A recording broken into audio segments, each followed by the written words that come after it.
মনে পড়ে এই ছবিটির কথা। গতকালকে সোশ্যাল মিডিয়ায় ভাইরাল হওয়া একটি ছবি, যা আমাদের মন বিবেককে নাড়িয়ে দিয়ে গিয়েছিল।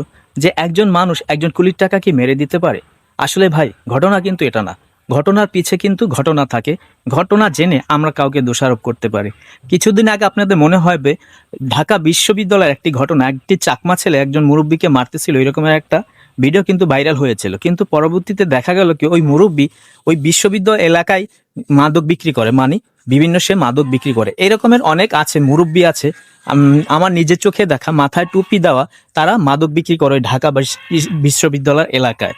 আসলে ঘটনাটি এইরকমের। এখন কেউ যদি মাদক বিক্রি করে, সে যতই মুরব্বী হোক, তাকে আমার শাসন করার অধিকার আছে, যেহেতু একটা ভার্সিটি এলাকা। তো এই রকমের কিছু ঘটনা থাকে, ঘটনার পিছনে ঘটনা থাকে। যখন ওই লোকগুলো আর কি ট্রেনটা ধরতে পারছিল না, ট্রেনটা ছেড়ে দিবে এমত অবস্থায় ওই কুলি দেখে যে ট্রেনটা ছেড়ে দিচ্ছে, তখন সে যেয়ে বলে আমি আপনাকে সাহায্য করতেছি, বিনিময়ে আপনি আমাকে কিছু টাকা দিয়ে। যাই হোক, সে মালগুলো তুলে দিল। এখন এক পর্যায়ে এখান থেকে এখানে বেশি তো আর না, আর কি স্টেশন থেকে জাস্ট রেলে উঠাই দিচ্ছে, এই পরিস্থিতি। তো ওই লোকটাকে 10 টাকা অফার করলো, সে 10 টাকা নিতে চায় না, বললো যে আমাকে একটু বাড়িয়ে দিন। তখন সে 50 টাকা দিল, তখনও সে নিতে চায়নি।